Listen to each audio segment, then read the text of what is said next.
എല്ലാവർക്കും നമസ്കാരം. നല്ലൊരു അടിപൊളി കൂണുകറി ആയിട്ടാണ് ഞാൻ വന്നിരിക്കുന്നത്. വളരെ ടേസ്റ്റി ആയിട്ടുള്ള ഈ കൂണുകറി നമുക്ക് എങ്ങനെ ഉണ്ടാക്കാൻ നോക്കാം. അതിനുവേണ്ടി എനിക്ക് 200 ഗ്രാം അളവിൽ കൂണ് കിട്ടിയിട്ടുണ്ട് കേട്ടോ. അപ്പോൾ നമുക്ക് ഈ ഒരു കൂണ് നമുക്ക് സൂപ്പർ മാർക്കറ്റുകളിലൊക്കെ അവൈലബിൾ ആണ്. എല്ലാവരും തന്നെ ഇതേപോലെ ഒന്ന് വാങ്ങിച്ചിട്ട് ട്രൈ ചെയ്ത് നോക്കുക കേട്ടോ. അല്ലാതെ നാടൻ കൂണ് നമുക്ക് എപ്പോഴും കിട്ടില്ലല്ലോ, അത് അതിൻ്റെ സീസൺ ആയാൽ മാത്രമല്ലേ കിട്ടാറുള്ളൂ. അപ്പോൾ ഈ ഒരു കൂണാകുമ്പോൾ നമുക്ക് സൂപ്പർ മാർക്കറ്റുകളിലൊക്കെ കിട്ടും കേട്ടോ. അപ്പോൾ ഞാനത് ആദ്യം തന്നെ നമുക്ക് കട്ട് ചെയ്ത് ചെറിയ ഇതാക്കി എടുക്കാം. അപ്പോൾ അത്യാവശ്യം വലുതും ഉണ്ട്, അതല്ല ചെറിയ കൂണും പല രീതിയിലും കിട്ടിയിട്ടുണ്ട് ഇതിലുണ്ട്. അപ്പോൾ അതിൻ്റെ മുകൾ വശത്ത് നമുക്കൊരു പാട പോലത്തെ ഒരു സംഭവം ഉണ്ട്, അതിന് നമുക്ക് ആദ്യം തന്നെ ഒന്ന് കളഞ്ഞെടുക്കണം. അപ്പോൾ അത് കംപ്ലീറ്റ് പോവില്ല, അപ്പോൾ പറ്റാവുന്നത്രയും കളഞ്ഞ് നമുക്കതൊന്ന് ചെറിയതായിട്ടൊന്ന് ആക്കിയെടുക്കാം. ഞാൻ ചെറിയ പീസായിട്ട് ഒന്ന് കട്ട് ചെയ്ത് അതിനൊന്ന് കഴുകി എടുത്തതാണത്. അപ്പോൾ നമുക്കിനി നമ്മുടെ കൂണുകറി ഉണ്ടാക്കിയെടുക്കാം. അപ്പോൾ അതിനുവേണ്ടി ഞാൻ ഒരു മൺചട്ടി അടുപ്പിലോട്ട് വെച്ചിട്ടുണ്ട്. അതിലോട്ട് കുറച്ച് വെളിച്ചെണ്ണയാണ് ഒഴിച്ചു കൊടുത്തിരിക്കുന്നത്. എണ്ണ നന്നായിട്ട് ചൂടായി വന്നിട്ടുണ്ട്. ഇതിലേക്ക് അത്യാവശ്യം വലിയൊരു സവാള ഞാൻ എടുത്തിരിക്കുന്നത്, ചെറിയ പീസായി കട്ട് ചെയ്തത്, അത് ഞാൻ ഇതിലോട്ട് ചേർത്ത് കൊടുത്തിരിക്കുകയാണ് കേട്ടോ. അതേപോലെ തന്നെ നമുക്ക് ഈ സമയത്ത് ഒരു 2 പച്ചമുളക് കേട്ടോ, അതും കൂടി ഞാൻ ചേർത്ത് കൊടുക്കുന്നുണ്ട്.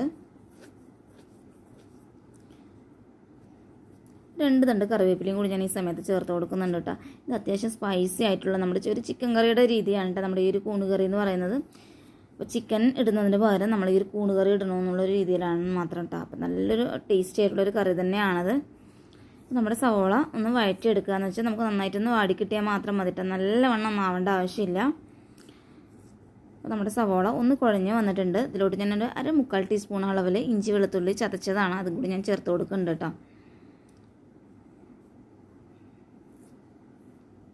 അപ്പോൾ നമ്മുടെ ഇഞ്ചി വെളുത്തുള്ളിയൊക്കെ നന്നായിട്ട് ഇട്ടിട്ടൊന്ന് മൂപ്പിച്ചെടുക്കണം. സവോളയൊക്കെ നന്നായിട്ടൊന്ന് വാടി വരട്ടെ ഒന്നുകൂടി. അപ്പോൾ ഞാനിതോടെ കുറച്ച് നേരമായിട്ട് ഇളക്കി തുടങ്ങിയിട്ട് ഇപ്പോൾ നമ്മുടെ സവോളയൊക്കെ നന്നായിട്ടൊന്ന് വാടി വന്നിട്ടുണ്ട്.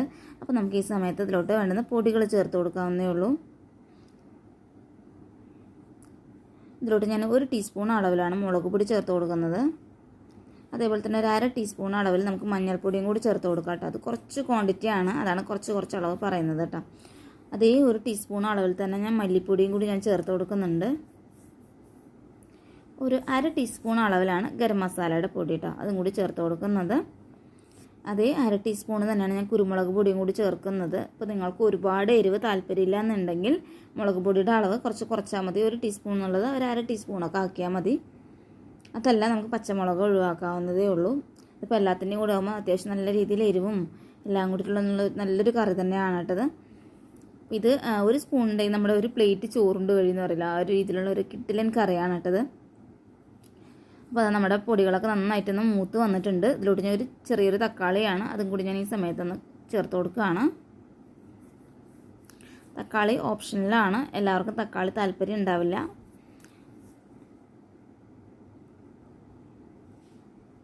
അപ്പോൾ നമ്മുടെ തക്കാളിയൊക്കെ നന്നായിട്ടൊന്ന് ഒന്ന് കുഴഞ്ഞ് വരട്ടെ.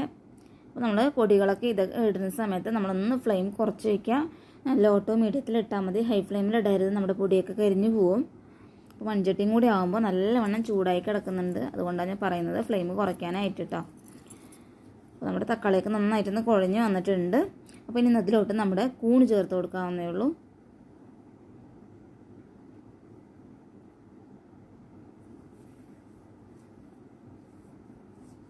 നമുക്കത് നന്നായിട്ടൊന്ന് വഴറ്റിയെടുക്കാം.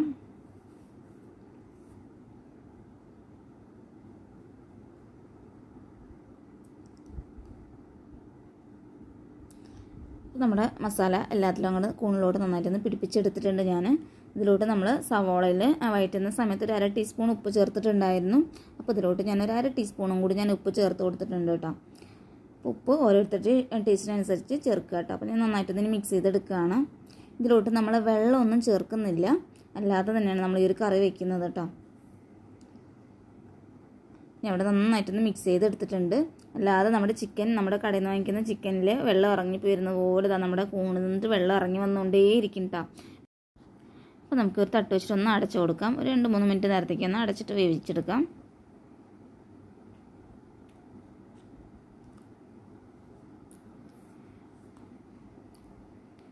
അപ്പോൾ ആവറേജ് ഒരു 5 മിനിറ്റ് ആയിട്ടുണ്ട്. അപ്പോൾ നമ്മുടെ കൂണുകറിയിൽ നിന്ന് അത്യാവശ്യം വെള്ളമൊക്കെ കംപ്ലീറ്റ് ഇറങ്ങി വന്നിട്ടുണ്ട് കേട്ടോ. അപ്പോൾ ഇങ്ങനെ വെച്ചിട്ട് അടച്ചിട്ടിട്ട് പോകുമ്പോൾ ഹൈ ഫ്ലെയിമിൽ ഇടരുത്. ലോ ടു മീഡിയം ഞാൻ ഇടയ്ക്കിടയ്ക്ക് പറയുന്നുണ്ട്. എന്താണെന്ന് വെച്ചാൽ നമ്മുടെ കൂണിന് വെള്ളം ഒഴിക്കാതെ തന്നെ വെള്ളം വരുന്നുണ്ട്.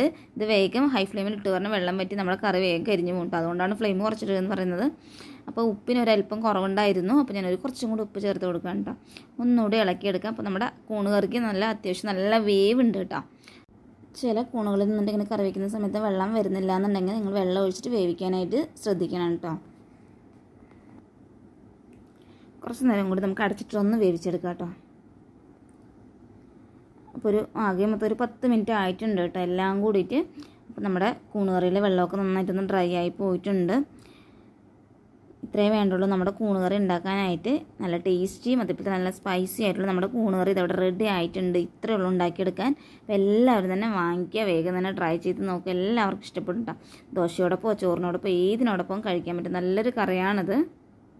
അപ്പോൾ നിങ്ങളെല്ലാവരും തന്നെ ട്രൈ ചെയ്ത് നോക്കുക. അപ്പോൾ നിങ്ങളുടെ അഭിപ്രായങ്ങൾ കമൻറ്റ് ബോക്സിൽ ഇടാവുന്നതാണ്. നിങ്ങൾക്ക് ഈ വീഡിയോ ഇഷ്ടപ്പെട്ടിട്ടുണ്ടെങ്കിൽ ഒന്ന് ലൈക്ക് ചെയ്യാനും ഷെയർ ചെയ്യാനും സബ്സ്ക്രൈബ് ചെയ്ത് സപ്പോർട്ട് ചെയ്യാനും മറക്കരുത് കേട്ടോ. എങ്കിലും അടുത്ത് നല്ലൊരു വീഡിയോയിലൂടെ വീണ്ടും കാണാം.